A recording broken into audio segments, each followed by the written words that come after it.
Ang kanyang buhay sa iyo. Pagkita forever ba? Nasibira na ngayon ang forever.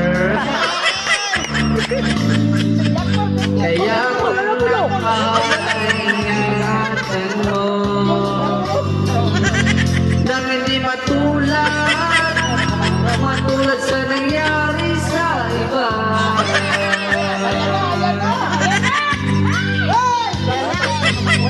Respeto sa isa't isa,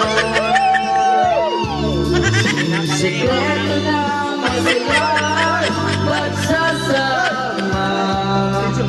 Problema ay pag-usapan,